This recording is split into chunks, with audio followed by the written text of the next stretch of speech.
Welcome to Tracking the Cats. I'm Bob Saban along with my co-host Steve White. And we do this every 2 weeks. You can find us on YouTube, on most podcast channels. And now we are also on WWCU FM 95.3 in the Cullowhee Valley and surrounding areas. We're on every Saturday morning from 9 o'clock until the show is over. And we are very thankful for them and their staff, including their general manager, Hallie Stanley, who has helped us get on and stay on the air over there. We're looking forward to a continued relationship with WWCU. We are brought to you, as always, by Stanberry Insurance, and they cover all your insurance needs, not just in North Carolina. They can do anywhere around the Southeast, and they cover all commercial, residential, auto needs with offices in Waynesville, Silva, Clyde, and Highlands. And Steve, today is February 4th, a Wednesday, and it's got a special day. It's signing day for football. Yeah, that's right. And I don't know if Boxacardi Phil, what it means if he sees his shadow, what that means for the Catamounts, or if he doesn't see his shadow, what that means. But a couple of days later, but February the 4th is today was the National Signing Day for high school players. And of course, I don't know how that impacts the portal players, the transfer players. But anyway, they are also announced today. I've been keeping an eye online, and it looks as of about 4 o'clock this afternoon, we had 15 high school kids sign in, all different positions, including a kid from Ireland who's a rugby player and looks like a 5-star kicker and punter. I can do either, apparently. Yeah. I think there were 9 freshman offensive players and 6 defensive players among the newcomers, the freshmen coming in. And the portal, I think what we had 16 the last I saw, and Go ahead, sorry. nine on offense, 7 on defense, and there were 3 specialists in that group somewhere. Yeah, it's very encouraging. I was down at the athletic department the other day. Every day I have to pass through and check out everybody, make sure they're working. And I went by the football office, and Coach Bell was very excited about. He says, "Yeah, I think we really did some nice things." And talking about a couple of players in particular, and he says, "I think you're going to enjoy watching these new guys. Says they have me excited, so I'm sure you'll be excited."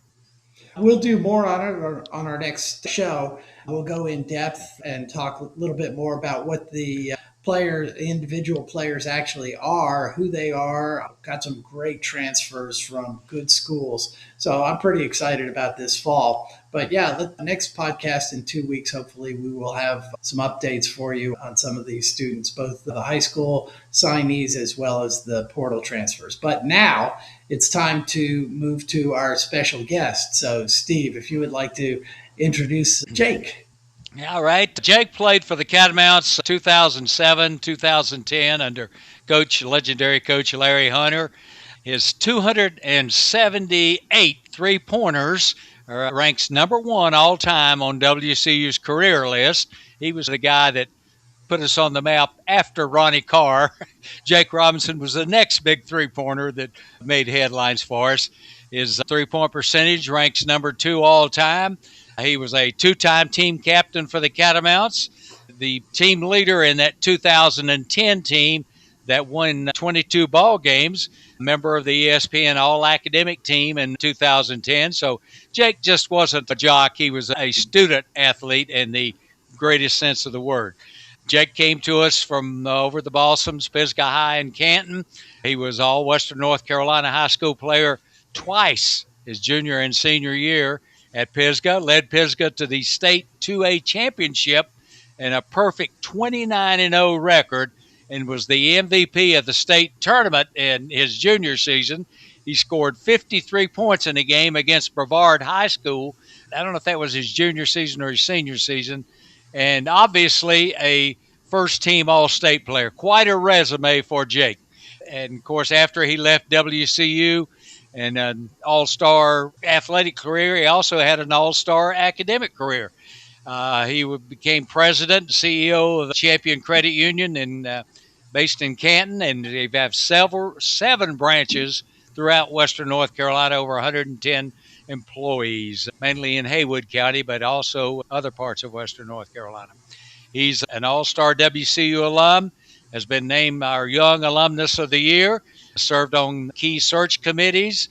Our Catamount Club Board of Directors, currently sits a prestigious seat on our WCU Board of Trustees, and I think the youngest WCU alum to ever serve in that position on our Board of Trustees.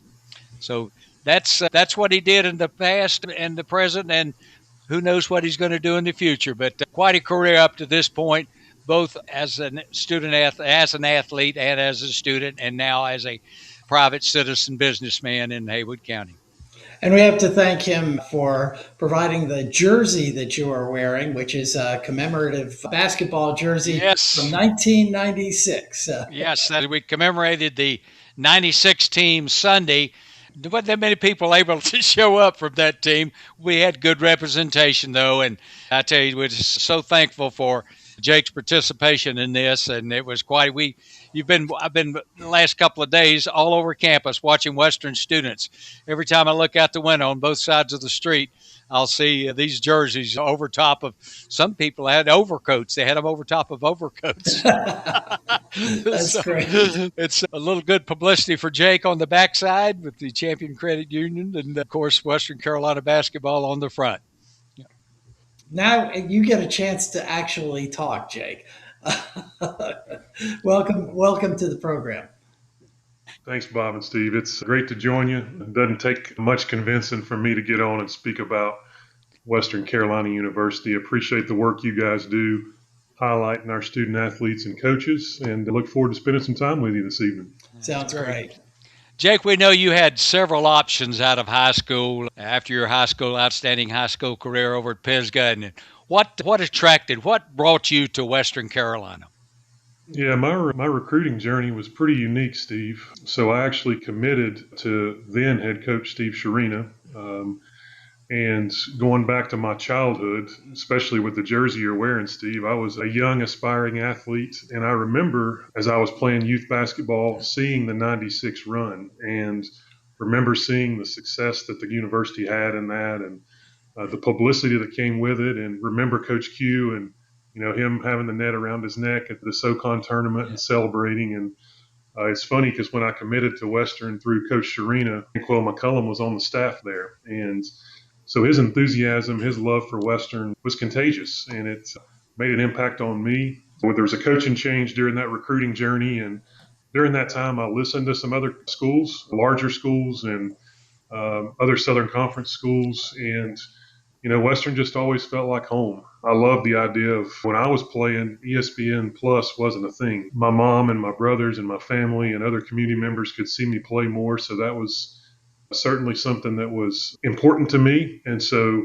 you combine that with the university's focus on academic success. I knew I wasn't going to be able to play basketball forever. The student athlete part of this was going to be important. And I always got that feeling every time I was on campus. And it was a great opportunity. I wanted to change the narrative about Western. And it wasn't necessarily somewhere that you had to settle. It was a place that you could go and grow and learn. And certainly did that for me, and grateful for the opportunity that I had at Western. And as I look back on it, I don't think I would make the decision differently. Sticking with the questions around your time on campus and your actual experience at Western, you had lots of teammates over a 4-year period that you saw at one time or another.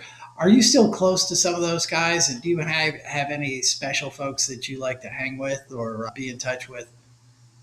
A lot of our guys are spread out across the country, really. And admittedly, we don't probably talk as much as we should, but the beauty of social media is I can see their families and I can see their careers, and we can chat and have a connection that way. And Brandon Giles is doing some incredible stuff down in Florida with his leadership in Polk County and the work he's doing there. And there's all kinds of other guys. Brigham's still doing great and is in a new career and doing some great stuff. And I still will have side conversations with the child's birthdays and things like that with some of our teammates. But we had some great runs and some great memories, and we're all grateful for what Coach Hunter did for us. And we'll send a quote every now and again that Coach Hunter had to say to get a laugh. Steve, I know you probably remember a few of those too. So chop wood. Keep chopping that's wood. right. That's exactly right. Chop. Yeah. But again, Jake, that team, that senior season for you, 22-12, that went to the postseason, to the tournament, the College Insiders tournament. Yeah, Brigham Waginger, as you spoke about, Brandon Giles, Keaton Cole, little shooting guard, Mike Williams, Richie Gordon, Bruno Matumbo, Trey Summerall. They came along a little after, he took up the slack when you left, especially Haruna and Trey. But those were some names that everybody, I think, associated with basketball remembers well. Yeah, we had a great year, and unfortunately, we had some injuries that happened mid-season that kind of disrupted our flow and disrupted our rotation a little bit. And we felt like we were good enough to win the SoCon and have a chance at the NCAA tournament, and I think we were, but it just didn't work out. But nonetheless, we put up a 20-win season, which I think was the first in quite some time for the university. And traveled to Louisville and beat Rick Pitino in Louisville on their home court, which was a lot of fun, and really had a great season. There's certainly would have wanted it to end better, but having a postseason appearance nonetheless was good, and we really enjoyed our time. Being together with those guys for the years that you were, you must have a couple of great stories that you'd like to regale us with that we could either get a laugh or a tear out of. Yeah, I think the thing that I look back on most is that game at Louisville was huge. I think we had one loss. We opened the season, I think we lost at Texas. Then we won 9 straight, and there's something to that effect. And traveled to Louisville, and they were pretty good. I think they didn't make the tournament, but they were the bubble team for most of that season, and won that game. And I remember getting back on the bus after the game, and my phone had blown up with text messages. I know you spoke about Stanberry Insurance. I know they had the game streaming at O'Malley's and other places in town, and just a ton of excitement around that victory. I think we actually received some votes for the top 25 after that game and had some national publicity. We were on the cover of Sporting News or one of the sports magazines for a mid-major team to watch. And again, Mike rolled his ankle later in the year, and he never really fully recovered. And he was such an explosive player for us off the bench and added another dimension to our offense. And when he didn't get back to full health, that was always something that hurt us. But the Coach Hunter stories, he was just a machine with his arriving to the office early and working out and challenging us every day and hitting us with quotes and wisdom that, I've always told people I didn't appreciate the things that Coach Hunter did for us as much until I graduated and got into the real world and realized if I can handle Coach Hunter, there's really no challenge in the real world that I can't face. Some of those film sessions and those one-on-one conversations were tough when you're a 20-year-old kid trying to figure things out, but certainly made me tougher, much more mental toughness. And I think that he helped us so much in developing ourselves as young adults. And he was a legend for a reason. I tell you, I remember sometime in the post-game shows on radio and come out, you had to be a little careful with Coach Hunter, especially if you lost the ball game. You had to be very careful with what you said. I remember a couple of times he'd look at me and he says, I don't think so. I think you got that wrong. And I said, let's come up with another question. Yeah, he didn't miss a detail. I can remember in the middle of games when I made a mistake in a scouting report or missed an assignment on defense, I'm like, oh, Coach is going to kill me tomorrow in film on this one. He was very attentive to all those little small details throughout a game. And he knew how to work the refs too. He had a way with officials, sometimes good, sometimes not so good, but he certainly made an impact. What about Coach Hunter was different from other coaches you've played with in the past? I think that, again, there were times that when I was a student athlete, I would have a session with him or would finish a practice or a workout or whatever, and I would roll my eyes and get frustrated thinking he was too hard on us sometimes. And he just was particular about doing things the right way. And again, as I look back on my experiences there, those things have really helped me in the real world and in my leadership journey and trying to make sure that you got to practice what you preach. And he was always challenging us, but no one was going to work harder than him. He spent hours upon hours in the gym and in his office and in preparation of games. And he had a way of really motivating us, trying to push us to the point of how are you going to react when things are not going your way and how are you going to respond to adversity. And those are all things that you got to learn. And he did such a great job of that. And I'm grateful for that experience and his impact on my life. And I know there's generations of student athletes that have had that same experience that are fortunate to have worked with him. Jake, your hometown, getting off of basketball just a second here, we'll be back. But your hometown of Canton has gone through some really tough times in recent years. The loss of the paper mill, hundreds of jobs, maybe 1,000. Then the devastating floods. Boy, just really just did so much damage around Canton and Haywood County. Talk to us about the recovery prospect and maybe the people, the fabric of that town, how that town has just come together and recovered. I think it's just really a unique story. It really is, Steve, and thanks for bringing light to it. The recovery process is certainly ongoing. It's not over. It's not behind us necessarily, but Haywood County and Western North Carolina as a whole, resilient people and care about the community. When times are tough, I think that reveals character as much as any time. And time again, businesses and individuals have stepped up.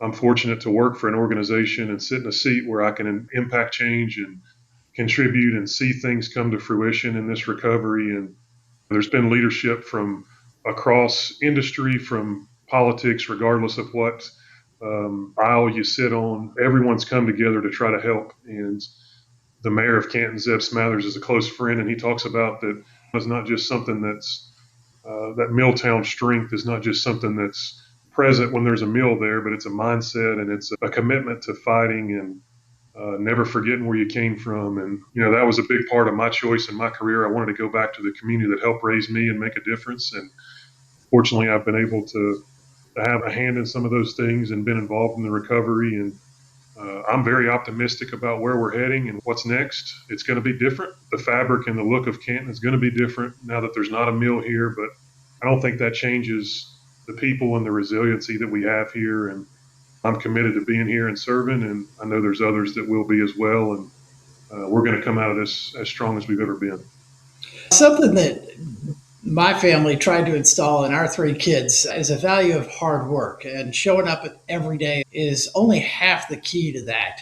You talked a little bit about that when you got the award for Young Achiever Alumni.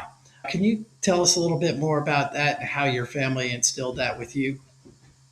Yeah, I think I even said this in my remarks back at the ceremony for that award, but I hit the lottery with a mom and brothers who looked out for me and worked really hard to set an example and push me even when I didn't want to be pushed, and maybe when I pushed back a little bit on that. And I had mentors and coaches like Coach Hunter, and Jimmy Cleveland was my high school coach who I still talk to a lot. And those individuals just made sure that I didn't accept anything less than my best. And that's huge. I tried to listen. And when I got into the career that I'm in now, I wanted to show all those that I worked with as I entered into jobs that I was fully committed to being as good as I could in that role. And then if I got promoted and got new opportunities, then I would carry that on, because I knew if I got to where I wanted to be and to lead this organization, I needed those folks to want to follow and want to work alongside of me. So I wanted to build that trust. And you're right, it's more than just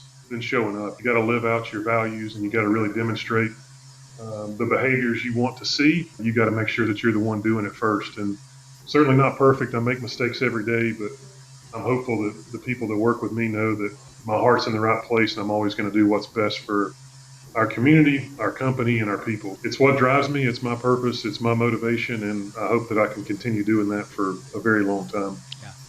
Jake, serving on WCU's Board of Trustees offers you a unique opportunity to have an impact upon your alma mater, a special impact. Talk to us about this duty and your experience as a member of the WCU Board of Trustees, what it means to you. Yeah, it means a lot, and it was a professional goal that I had set out that I wanted to achieve. I remember seeing university leadership back when I was on campus and the impact they were making, and thinking to myself, I'd love to be in that seat one day. And so I've had that opportunity, and it's been great. I've learned a lot through the experience, and really how much goes into operating our university far beyond athletics and even far beyond academics. And we've got great university leadership. Our executive council that our board of trustees works with are really exceptional. They care about students, most importantly, and their experience. And, my seat on that board, we get to see some of the unique stuff that happens on our campus that not everyone gets to see. Some of those learning experiences that happen outside of Cullowhee and programs that serve our community at large. Western is a regional comprehensive university. We do more than just graduate students. We try to make an impact across Western North Carolina, and I think the university does a great job of that. And it's really an honor to be able to sit in that room and see just how much difference is made by the people that serve our university and participate every day. On a personal family note, your wife, Olivia, she's a WCU alum. Thank you, go Catamounts. And That's right. She's a pretty good high school basketball player. Did you ever feel the need or offer up advice on basketball playing? And if so, how was it accepted or not? She would call me out when I didn't play very well. She didn't hold back, and she was, as you said, she was a really good high school basketball player. Actually walked on for Coach Kelly Harper for a short time, and she was an intramural all-star. I think our co-ed intramural basketball team maybe won 3 or 4 straight championships. And we had, in our free time, we'd go to Reed, or we'd go to the campus rec center and get some shots up. And I hesitate to admit it, but she beat me a few times because she could shoot it. And yeah, it's fun. And we'll go down, and there's some courts in the community we live in here in Western North Carolina. So we'll go shoot and have some fun competition and trash talk a little bit and have a good time. But yeah, she was good enough to understand if I didn't play well, and she'd call me out on it. You and your family are fixtures in the Ramsey Center for the home games, WCU basketball home games. Do you ever get emotionally involved? I don't see you out there jumping on the floor, running out to holler at the referees or anything like this, but maybe you want to go in the game and shoot a three-pointer. What goes through when you're watching today's game as a fan as opposed as a player? Yeah, I get asked that quite a bit, Steve. And do you miss it? Do you want to get back out there and play? And I always answer it, yeah, I'd love to just play the games. Yeah. I don't miss the 6 a.m. workouts and the 2-a-days and those long practices and conditioning out on the football field in the heat of summer and all that. But yeah, I love to watch the games. I love what Coach Kraft is doing and his staff. And yeah, there's times when we maybe go through a cold spurt during the game, and I'm like, let me spot up out there somewhere. I might be able to bring us out of that. But Sure. No, that itch is still there, especially the SoCon tournament in Asheville is so much fun. My wife and daughter, we sit through about every game, and that's when it really gets me fired up because just that environment and the experience of that. So, yeah, I don't miss the other stuff, but I sure would love to lace it up and play a few more games. That'd be a blast. We've got ups and downs with this season so far. Give us a few thoughts on what you're thinking about the current Catamount team. Yeah, as I said a second ago, Coach Tim Kraft, he's an unbelievable coach, and I think my biggest compliment of him so far that I've experienced is I think he's even a better person. I think he's got a great group of kids. I think when you look at the ETSU games, they've got 2 conference losses, and they both came to us. I think it shows our potential and our ability to compete at a high level. But the Southern Conference is really good, as you guys know. The talent and the strength of the schools in our league are really solid, and so you can't afford to have an off night. And unfortunately, we've had a couple of those. We've had some leads late that we haven't been able to close, and but I think they've demonstrated the ability to come out on top. And look, learning to win's hard. Like, it's not easy. And so I think that they're figuring those things out, and got to get healthy, got to keep guys healthy. But with what Coach Kraft and his staff is doing, I think that if we finish the year strong, when we get to Asheville in March, I'm going to be optimistic that we got a real chance to win. And the challenge is going to be there's probably 9 other teams that have that same thought. So I think the tournament's going to be really good, and it's going to be really competitive. And when we're at our best, I think we're right there at the top. So we just got to show up and got to make shots. That's what Coach Hunter used to say in timeouts. Guys, just put the ball in the basket. It solves a lot of problems. Yeah, it's amazing, Jake. We seem to play better against the top. what is perceived to be the best teams in the league right now as opposed to the bottom level. So maybe come tournament time, that'll be good. But speaking of college basketball, just since you left, 15 or so years ago, what has been maybe the biggest change, or how has the game changed since you were playing? It's what you have seen out there. Yeah, thanks for reminding me. It's been 15 or 16 years, Steve. Yeah. It's changed a lot. The game itself, I would love the new way of playing. It was trending this way in my years, but spreading the floor, the three-point shot, the ability to make those has such a huge impact on the game, and it's why you see a lot of mid-major upsets come March. Because when you get hot and you got guys that can shoot it covers up a lot of other stuff. On the court, that transition's kind of happened. There's not a whole lot of that traditional back to the basket big man anymore. It's a lot of spread the court. You see our offense currently under Coach Kraft. You see our big guys out handling the ball on the perimeter some too. So I think that's where on the court it's changed. Certainly off the court it's tremendously different. You guys talked about the portal with football earlier with the signing day stuff. The portal's a real thing in basketball, and the new revenue sharing and NIL model that exists in college athletics changes every day. I know when our AD Kyle Pfeiffer reports out to the board on stuff, he always puts a disclaimer that that's up today. As of today, it could be different the next time I report to you on what's happening with intercollegiate athletics, but it's different. I try not to get caught up in some of the individual opinions that have surfaced out there. I think at the end of the day, we want to put kids in our uniform that represent our university well, and I think Coach Kraft's the model for that. And we just got to continue to find ways to recruit the right kids and be a player when it makes sense to do so in the portal and other places, and figure out how we continue to compete. It's different, but it can't be an excuse on why we're not committed to doing it. I hear you. This has been a good half hour.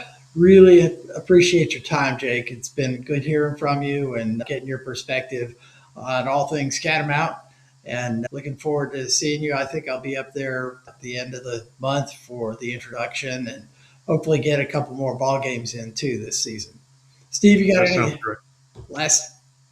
Yeah, I tell you, just like I say, talking about your hometown there, I just love to ride through there. Of course, when I was in school, you had to go right through middle of Canton and Waynesville, even Asheville back in those days. And it's interesting how it's changed, but I'm always just really impressed with how that seems to still be alive despite all the setbacks it's had. And again, I appreciate what you're doing over there, and Zeb Smathers, and it's really quite a story for recovery. It really is.